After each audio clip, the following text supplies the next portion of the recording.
Order, chers membres du jury de Catchesque, et bienvenue pour une nouvelle vidéo pronostic. Bonjour Aurore. Salut à tous. On se retrouve pour faire les pronostics de Bodyzoy Reborn, le premier show de la Bodyzoy depuis sa résurrection. Le Phénix va prendre son envol ce dimanche du côté de Framery. Et tu as vu, je ne me suis pas trompé cette fois-ci, j'ai dit la bonne ville. Tout à fait. Alors vous remarquez peut-être un décor un peu différent, c'est parce que le lieu de tournage habituel, il fait canicule ici en Belgique, hein. Il y a de la canicule, aussi incroyable que cela puisse paraître. Et il fait trop chaud et on tient pas à mourir avant le show, hein. On tient à assister quand même. On sera premier rang, donc forcément on est hypé par le show, donc autant tenir jusqu'à dimanche. Après on peut clamer ça après, oui, on moins va grave, éviter, ouais, on va peut-être éviter. Mais donc voilà. Avant de commencer les pronos, on souhaitait remercier les personnes, enfin là où les personnes, je ne sais pas, qui gèrent le compte Bodyzoy sur les réseaux sociaux, parce que vous avez été la première fédération à nous repartager en vidéo. Vous n'avez rien demandé, et c'est la première fois. C'était une toute petite vidéo, mais oui, ça faisait plaisir. La petite vidéo annonce du retour. On s'y attendait pas, et la vidéo a fait plus d'une centaine de vues. C'est une des meilleures vidéos de la chaîne, je pense. Ça nous a vraiment fait plaisir. On a été très surpris d'abord. Et puis on a vraiment eu beaucoup de joie de voir que cette petite vidéo avait été repartagée. Alors que au final, on supputait pas mal de choses. On parlait un petit peu de la fédération qui revenait sans trop en dire parce que on n'en savait pas plus. Maintenant on est un petit peu fixé, on sait ce qui se profile. Et ce qui arrive ce dimanche, c'est du très lourd. On va vite fait parler de la Bodyzoy Experience, l'espèce de pré-show avant le show principal. Il y a normalement 3 matchs qui devraient être tenus, 3 ou 4 matchs, mais je pense que sur l'affiche... oui, ils avaient annoncé 3 matchs. Ça annonce 3 matchs. Il y a également des compos photos avec Mike, Amal, Rio, Aigle, Trent Seven et Joseph La S. Oui. Il y a également des petites activités qui ont été annoncées, et surtout... je te laisse. Non, vas-y, je te laisse. Et surtout, la présence de Ajus et Chéro. Exactement, tu vas voir ton père spirituel qui fait les mêmes blagues que toi. Je vis avec la fille spirituelle de Philippe Chéro, c'est le même humour. Si, c'est le même humour. Je suis aussi acide qu'Ajus, et tu es aussi drôle que Chéro. Non, ça fait vraiment plaisir de voir ces figures qui, au final, dans notre cas, ont bercé un petit peu notre adolescence et continuent à nous bercer en tant qu'adultes. Ce sont les voix du catch francophone. Et également, Bodyzoy offre la possibilité, en association avec les deux commentateurs, de pouvoir acheter leurs livres qui étaient au départ accessibles uniquement via les plateformes en ligne au moment de la précommande, parce qu'ils avaient annoncé que ça ne serait que des précommandes et il n'y aurait pas de mise en vente derrière. Donc c'est très cool pour ceux qui n'avaient pas le livre, dont moi.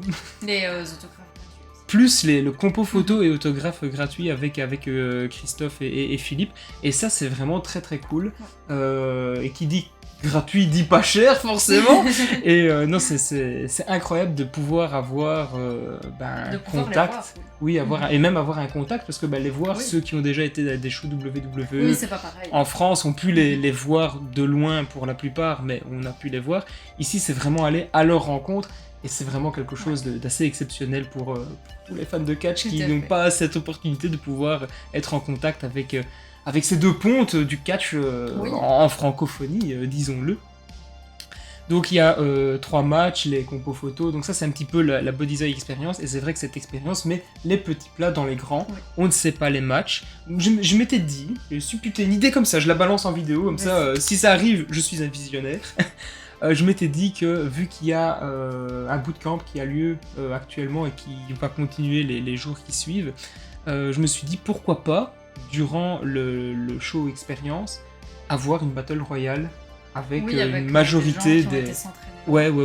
C'est ce que je m'étais dit, pourquoi pas avoir une battle royale, vu que tu as quand même des gens qui sont peut-être encore sur place. Si le nombre est assez conséquent, pourquoi pas en profiter et faire une battle royale. Ça n'arrive pas souvent. Non, ce serait l'occasion. Ça marque toujours un petit peu d'une empreinte, je trouve, une fédération, une battle royale, c'est toujours un peu clivant comme match. Pourquoi pas. Le reste, je me laisse guider par la fédération, on se laisse porter et on verra ce qu'il en est. Attardons-nous un peu sur le show principal, Bodyzoy Reborn. On va commencer avec le main event, le premier match qui a été annoncé, je pense. Oui, on a pris le match dans l'ordre Dans l'ordre des annonces, exactement. Mike DeVecchio face à Gringo Loco, le 3e match entre les deux. Et ça sera une première pour nous. Oui. On a déjà vu Mike une fois par le passé. Et Gringo Loco, ça sera une totale découverte. On l'a déjà vu un peu sur Internet, mais ça sera une totale découverte en live. Je suis très hypé par Gringo Loco. Oui. Ce monsieur me fascine. Mais en pronostic, restons un peu chauvins. Je vais... Restons belges. Restons montois. Restons montois, bien sûr. Évidemment. Je vais pronostiquer, je suppose que toi aussi. Bah évidemment. Je vais pronostiquer Gringo... Non, je rigole. Je vais pronostiquer Mike, évidemment. Il est pas montois, Gringo Loco. Tu n'en sais rien. Il est peut-être montois de cœur. Peut-être. En tout cas, après le show, il sera certainement montois de cœur. Gros main event. J'attends énormément de ce match-là. De manière générale, bonne partie de la carte me hype. Il y a des trucs où je me laisserai un peu plus porter par la découverte. Ça, c'est clairement le genre de match qui me hype à mort. Deuxième match, je te laisse annoncer. Un match 100% féminin. Notre premier. Ouais, notre premier. Incroyable. Enfin, Amal contre Rio. Exactement. Rio, on a déjà eu l'occasion de l'avoir catché. Ouais, une fois. Amal, non. Pas encore. Totale découverte. Ça sera totale découverte. Exactement. Totale découverte tant par le match féminin, comme tu l'as dit, c'est vraiment une toute première pour nous. On a déjà vu des lutteuses catchées, mais jamais un match 100% féminin, en tout cas pas en live dans un show d'une fédération indépendante. Donc grosse hype aussi autour de ce match. Grande découverte d'Amal, on va voir un petit peu ce dont elle est capable, hein. Ça sera vraiment la découverte. Je ne doute pas de la qualité du match, évidemment. Non, Rio, on avait vu une fois, on avait vu que c'était du très très bon, du très très solide. Et c'est vrai que rien que l'annonce de Rio nous avait également hypé en se disant on espérait la revoir. on espérait la revoir. Et puis avec les forces en présence dans le show, on s'était dit on espérait d'avoir un match 100% féminin et on l'a, donc on est évidemment ravis. Ton pronostic? Amal. On va pas se serrer la main. C'est vrai? On va pas se serrer la main. Je vais pronostiquer Rio. Ouais. J'ai hésité jusqu'à la dernière. Oui, je vais dire pareil. J'ai longuement hésité et je me suis dit, je sais pas, si tu fais gagner que des francophones, tu vois, je sais pas dans quelle direction va aller le booking, tu vois. Donc j'ai essayé de réfléchir un peu plus loin et je me suis dit, qui aurait le plus à gagner en sortant de ce match? Techniquement les deux, mais je sais pas, je vois un peu mieux Rio gagner. Ouais, je sais pas, j'ai un feeling. Je sais pas t'expliquer, un petit feeling, tu vois. On verra. Petit feeling, on verra. Mais en tout cas, cette fois-ci, je ne te serre pas la main. Là. Reste dans ton coin. Troisième match, un match un peu de la découverte. Ça sera Charlie Sterling contre Ricky Sosa. Et quand je dis match de la découverte, c'est-à-dire que Ricky Sosa, on le connaît. C'est un Belge, je pense qu'il vient de Bruxelles, si je dis pas de bêtises. Par contre, Charlie Sterling, on ne le connaît pas.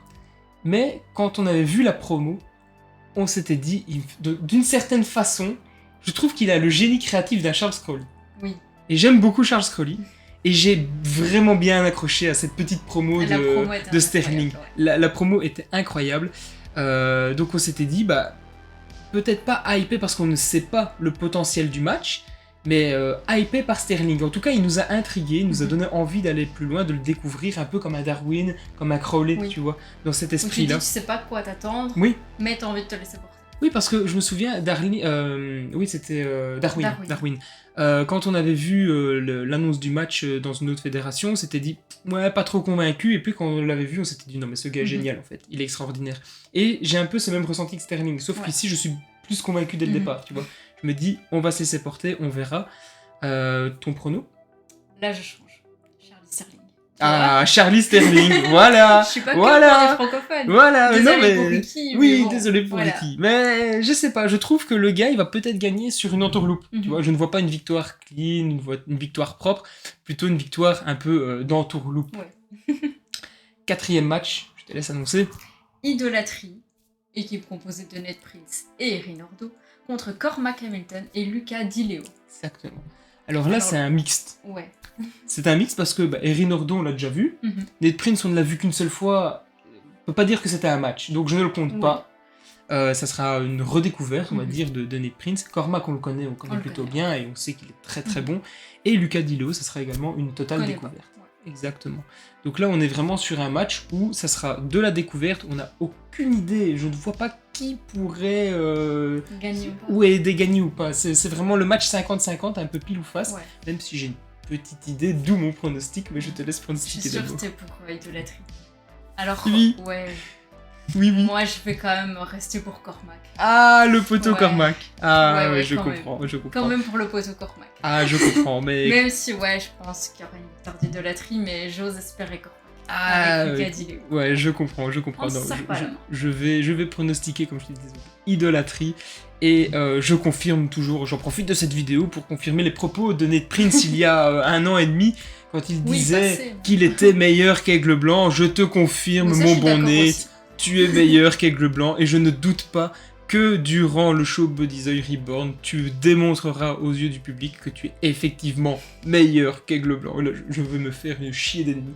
Mais pour ça, je suis Mais- d'accord. Mais voilà, Mais je je ne souhaite quand même pas qu'il gagne. me dis, Nate, je crois en toi, casse la baraque. Comme on dit, Vas-y, mais ne gagne pas. comme on dit chez nous, scattle baraque. Scattle Ah voilà. Parlant d'Aigle Blanc, on arrive au 5e match. Mhm. Ça c'est un match. Potentiellement, il me met les poils. Hein. Ah là, on va parler d'un Plus match. que le main event. Égalité. Égalité. Ah ouais. Égalité. Ouais, non, l'affiche est incroyable. Un dream match. Littéralement, c'est ce qu'on peut appeler un dream Mhm. match. Aigle Blanc, Trent Seven.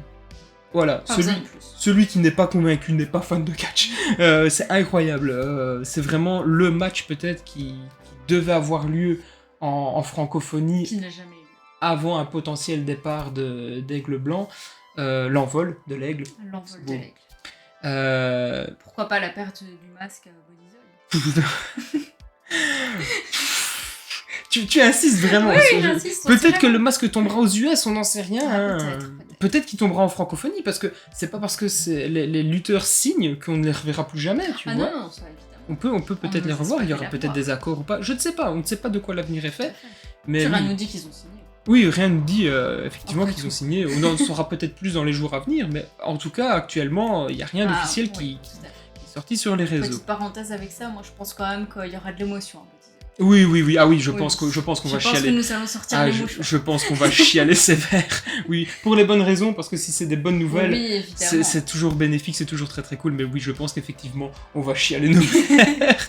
Bah, en plus, déjà rien que la présence de Philippe et Christophe, déjà rien que de rencontrer Ah, ça, oui. tu sais, ça va être les poils, les émotions, tu sais, Ouais. ça va Je déjà. pense qu'il y aura les émotions. Ouais, ça va être un show tout en émotion, une renaissance d'une fédération, tu te rends compte, une fédération francophone, belge, Tout à fait. qui vient à renaître comme ça, c'est très très cool aussi.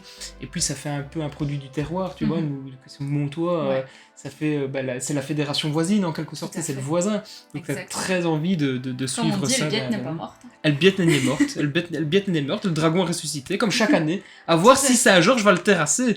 Enfin ça c'est une autre histoire. Revenons au 5e match. Revenons au 5e match, Aigle Blanc Trent Seven, donc un dream match, quelque chose d'exceptionnel. Mon cœur, évidemment, hurle Trent Seven, évidemment, fait les moustaches. Mon cœur a une moustache, et une belle moustache. Mais ma raison me dit... Aigle Blanc. Ah ouais. Ah oui. On ne se serre pas la main. Ah ben on ne se serrera pas la main. Non. Moi, Moi, je pense une victoire de Trent. Ah oui? Ouais. Moi je pense que Trent va venir sublimer son adversaire.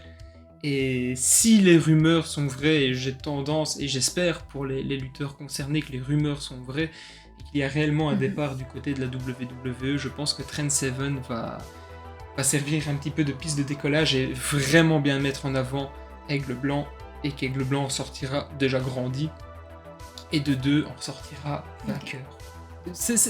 C'est un booking, là, je Ouais, dirais, vois ce que logique. tu veux dire, Tu vois. mais, Mais pour effectivement... moi, il peut ressortir vraiment grandi, même avec une petite défaite. Oui, mais tu vois, de toute façon, à chaque fois, tu votes contre Aigle Blanc. C'est rare Non, que tu c'est votes pas pour. vrai. Oui, c'est rare que tu votes pour. De temps en temps. C'est rare, c'est très rare. Mais oui, ici, le choix est assez difficile.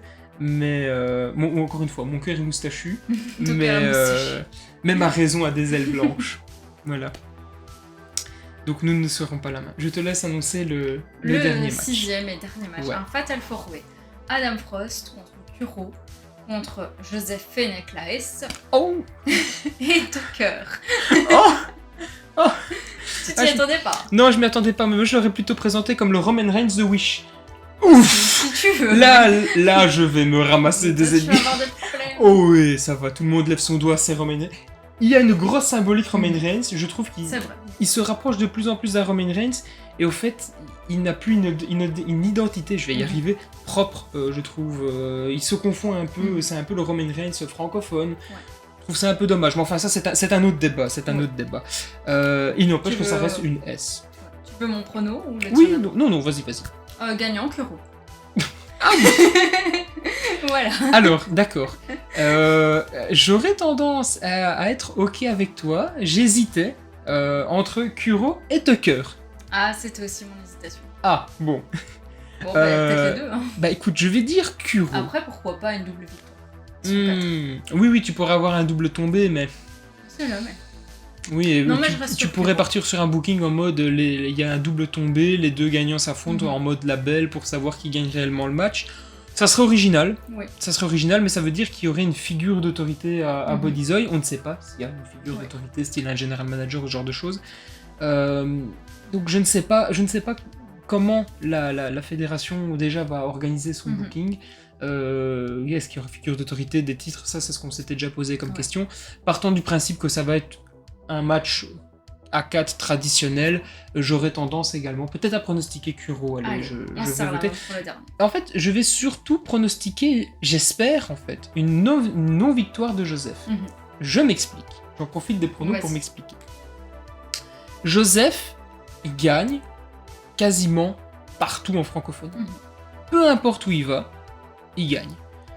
Et j'aimerais bien voir une fois comment il réagirait et comment il se sortirait un petit peu du lot avec une défaite. Je demande pas forcément ce qu'il prenne le pin, Non, juste qu'il gagne. mais voilà, une non-victoire. Pour voir un petit peu comment il rebondirait, s'il jouerait autour de ça. Oui, et puis surtout, j'ai un peu l'impression que c'est une espèce de formule de facilité. On a Joseph, on le fait gagner. J'en ai personnellement un peu ras-le-bol, parce que peu importe où il aille... Parce que d'office, il gagne. Voilà, tu sais, il y a un match avec Joseph, il gagne. Ou alors, il perd, mais il y a une magouille, machin. Non, je voudrais une fois quelque chose de carré, de clair, de net. En plus, ici, c'est un match à 4. Il peut perdre sans subir le tombé ou la soumission. Et il peut s'en sortir non affaibli. Parce que vraiment, tu sais, tu te fais tabasser à l'extérieur ou tu te fais menotter quelque part, bah, tu ressors pas faible, juste t'as pas eu le temps d'intervenir, t'as pas eu l'opportunité. Voilà. Qu'on parle de ça, je me pose plein de questions et le show va nous donner des réponses et on analysera ça lorsqu'on fera la review du show. Je suis très curieux de voir comment Bodyzoy va organiser son booking et je suis curieux. Pour la suite. Alors pour la suite et même d'analyser certaines logiques, tu vois, par rapport aux autres fédérations qu'on a déjà pu voir. J'espère ne pas avoir quelque chose de trop similaire, d'avoir quand même quelque chose qui se démarque, tu vois. Qui marque un peu leur identité aussi. Voilà, une identité qui se démarque un petit peu, et puis surtout d'avoir de la variété, et pas quelque chose de trop monochrome, un peu comme les autres fédérations, tu vois ce que je veux dire. Je ne vais pas voir Bodyzoy pour voir un copier-coller d'une autre fédération. Tu vois. Ici, déjà, on a des lutteurs. On a le classique du circuit francophone indépendant. C'est normal, tu veux faire un bon show, tu vas chercher Aigle Blanc, tu vas chercher Kuro, tu vas chercher Trent Seven. Ça, ce sont des noms logiques. Ici, je vois qu'il y a un peu une prise de risque et un petit peu de variété. C'est-à-dire qu'on a ramené Gringo Loco. Nous, personnellement, on n'a pas eu l'occasion de le voir, donc c'est pas un récurrent de la scène francophone, donc c'est très cool. Avoir un match 100% féminin, c'est pas courant là où on va, donc c'est très cool aussi d'avoir un match 100% féminin. Charlie Sterling, c'est pas un nom qu'on entend souvent parler. Non. De nouveau de la découverte. Lucas Diello, même principe, donner un petit peu d'exposition à idolâtrie plutôt que de les faire venir dans des shows un peu plus mineurs, bah c'est bien aussi d'assumer un petit peu et de le mettre sur une carte principale. Bon, Aigle Trent, il te faut un pilier pour... Voilà, tu sais que ça c'est du classique, les gens qui étaient un peu hésitants ou quoi. Voilà, ça met tout le monde d'accord. Normalement, le main event, même principe, un Mike, Gringo Loco, c'est le genre de match pilier, c'est de la valeur sûre, tu sais que tu vas sur du très très bon. Et un Fatal 4-Way qui, sur le papier, peut paraître relativement classique, mais où il y a beaucoup de possibilités de surprendre. C'est-à-dire, une victoire d'Adam Frost me surprendrait, tu vois. Mais ça lui permettrait de se démarquer, de se décoller un petit peu plus, en sachant qu'il est quand même en pleine montée, ce garçon. il ressort avec pas mal de victoires, il a une bonne exposition, il grimpe dans les fédérations pas concurrentes, mais les autres fédérations francophones, mais il est de plus en plus utilisé, exposé, mis en avant et sur des cartes principales. Donc voilà, je trouve ça intéressant. Et surtout, je suis curieux, comme je te disais, de voir comment ils vont organiser leur show et la logique derrière les résultats qui seront. Moi, j'attends de voir aussi les matchs du Bodies Experience. Ah oui, ne pas avoir quelque chose peut-être de trop bas de carte, d'un peu trop brouillon. Les talents qui ont été dans les camps aussi. Oui, tout à fait. Peut-être pas que celui-là, d'autres aussi. Ces ont déjà été aussi. Oui. C'est vrai que de revoir Alika, Kindele, c'est toujours très très cool. Voilà. C'est vrai que VCC, c'est quand même une bonne équipe du circuit indépendant dans notre petite Europe, dans le Benelux. Et c'est vrai qu'on les voit assez peu, et c'est dommage. Peut-être pas pour ce show-ci, mais si Bodies a prévu un prochain show, peut-être que, voilà, ou si à un moment, comme on disait, s'il y a des titres qui sont lancés ou ce genre de choses, peut-être qu'il pourrait être challenger, voire champion, on ne sait pas de quoi l'avenir est fait. Exactement. En tout cas, on est très hypé et on en profite de nouveau pour vous remercier de nous avoir repartagé, d'une certaine façon de nous soutenir dans ces petites vidéos qui, au final, c'est plus une petite réunion entre quelques fans de catch, un petit comité. Mais voilà, ça nous a fait chaud au cœur, ça nous a fait plaisir. Tout à fait. Et on a hâte d'être... Ah oui, du coup, la hype est au maximum, effectivement. Ça va être une sacrée journée. Ouais. Comme tu disais, ça va être les émotions, ça va être les poils. Exactement. Sur ce, on vous remercie de nous avoir écoutés et on vous dit à la prochaine et portez-vous bien. N'oubliez pas de noter vos pronos également dans les commentaires et à bientôt chez Joe.